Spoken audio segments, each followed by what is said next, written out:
Hi, everyone, and thanks for continuing to join us for the flight of Crew 1 aboard Crew Dragon on its way to the International Space Station. We're here at SpaceX headquarters in Hawthorne, California, and we've been monitoring this mission the entire way since crew suit up yesterday, really.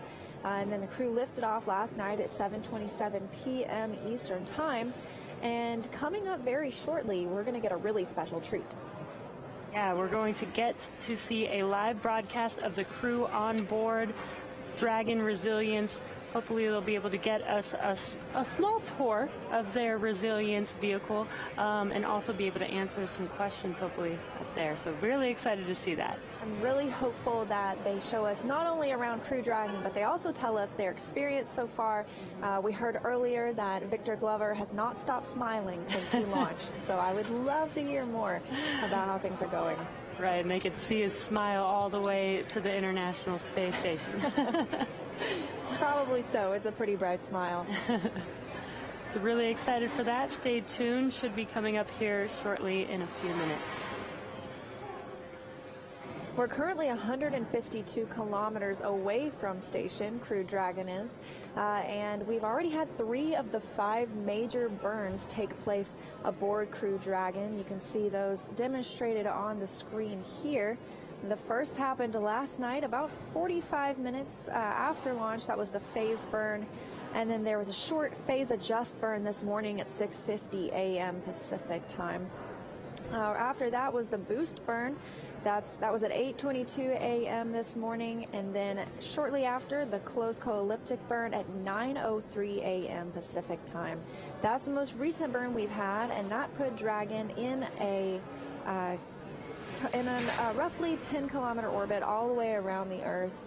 It's called a co-elliptic orbit. So next couple of burns coming up are the transfer burn and the final co-elliptic burn, and that will complete the rendezvous phase for us.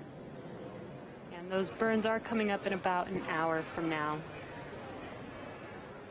We're just standing by waiting for those views from Crew Dragon. We expect them to be using the floater camera, which is not a fixed camera inside Crew Dragon. It gives them a little more flexibility to get out of their seats. Dragon, SpaceX, we see good video. Are you ready for the event?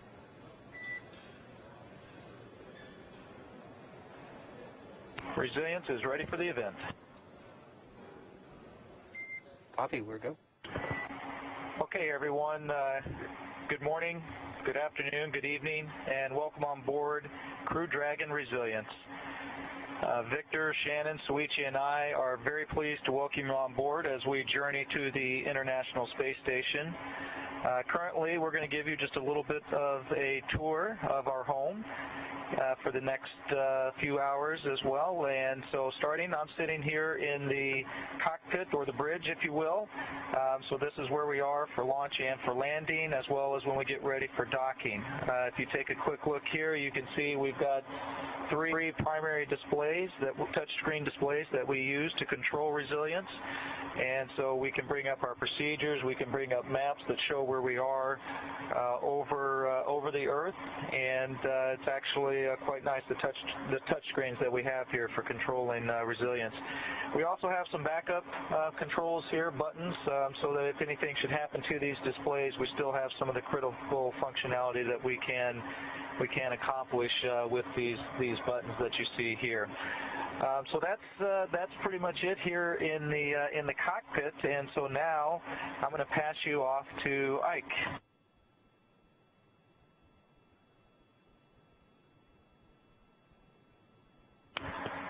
Hello, everyone. Victor here. Baby Yoda and I wanted to talk to you a little bit about the hatches. Just about 24 hours ago, we entered resilience through this side hatch, and open that hatch again until we are safely splashed down in the ocean and the recovery forces are bringing us aboard the ship and taking us out of the capsule. So when we dock to station, we will actually leave and go into ISS through the forward hatch, which is up here, and it's based on the body axis of the spacecraft, so the nose cone opens forward and you can go into station in that direction. And at this time, I'm going to hand you off to Soichi.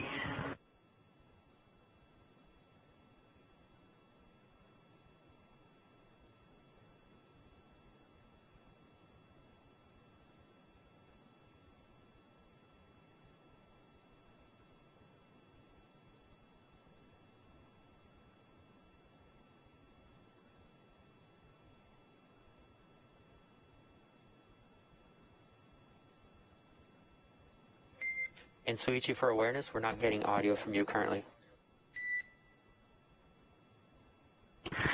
I'm sorry. Hey, good evening and konbanwa. This is Soichi Noguchi. I'm now talking through the lower tier of the capsule.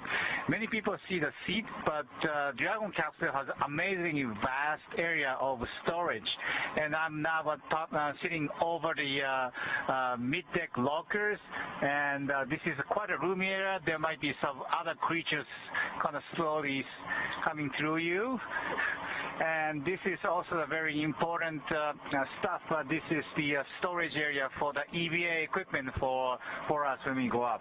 And this is actually powered payload, and it is now powered, and it's like a refrigerator which holds ice cream. No, science material. Right. Science material for the ISS. Right. Okay, that's the vast storage area underneath our seat. Now I'm going to turn over to Shannon.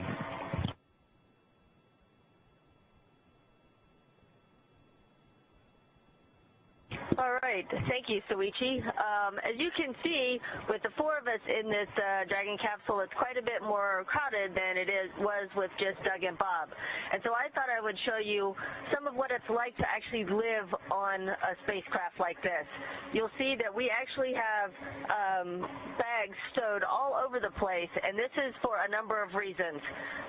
You can pan over here, Soichi, you will see up here we actually have some bags full of our emergency equipment, and we've got bags that hold our supplies, such as the shirts and pants that we are wearing now came up in these bags.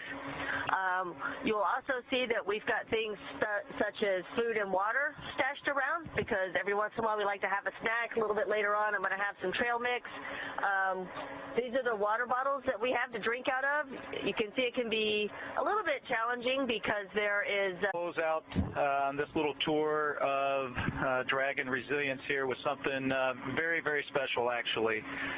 This is something that is a tradition within the astronaut office, and just to give you a little history on it, so when you first are selected as an astronaut and you come in for your basic training, you go through about 2 years of training to become an astronaut.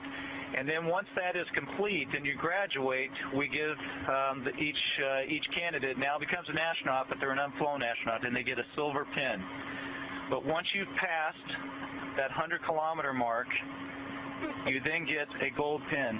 And we have one member of our crew who does not have the appropriate accoutrement for his uniform, and so we're very to be able to give Victor Glover his gold astronaut pin for passing 100 kilometers. Congratulations.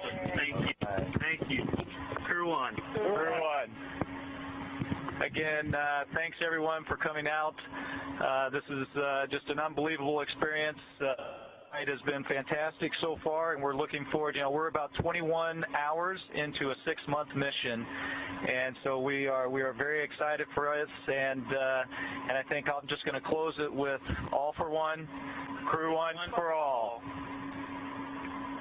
Bye, everyone.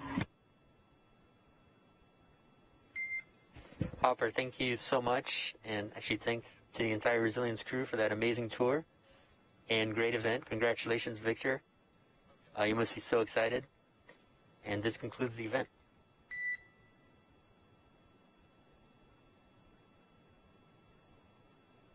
All right, we copy, Jay. That was a lot of fun. Thank you for letting us give a tour. And you can see Victor Glover has still not stopped smiling, and honestly, neither have I, watching that tour of Crew Dragon. Yeah, and he got his official gold pin for passing 100 kilometers. That must be amazing. We mentioned earlier today that he did know that specific number of the height he had reached. Now he is out in space with the Crew One team.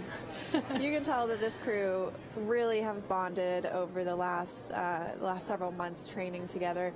And Victor, really proud of his new pin. I'm so excited for him, his first trip to space. But a really interesting tour of Crew Dragon. Obviously, Commander Mike Hopkins showed us the seats that they launched in, and he mentioned, you know, we've seen some really great views of that, but Soichi showed us what's underneath the seats. Yeah. And we got a good glimpse at that storage. And so he mentioned there was a fridge, not for ice cream, but it is a fridge that helps us stow science samples and experiments going to and from the International Space Station. And then Shannon Walker showing us some of those snacks. It's relatable to me. Yeah, and actually it was really cool to get this kind of a tour because for the most part we've been seeing them in their seats. It almost makes Dragon look so small, but with Soichi underneath where the cargo goes, you can really see how large that cabin really is. And even though there is 4 people in there, it does, you know, they don't have tons of room, but it is pretty spacious enough for them to be able to maneuver around. Yeah, and you could tell Victor was, it looked like standing up. You know, he's in space, so he's not standing up, but he was able to fully stand in the vehicle and still have plenty of room, and I think he's a pretty tall guy. Yeah. So it does look pretty roomy in there, and as they mentioned, things are still going well on their journey. This is Dragon for timeline. Dragon SpaceX.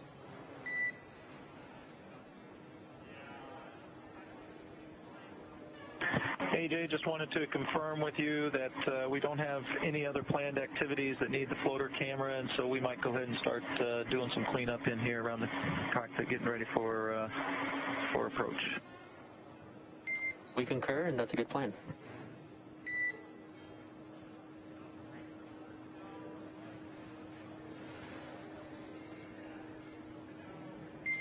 And Dragon SpaceX, we confirm the camera is off, so safe to stow.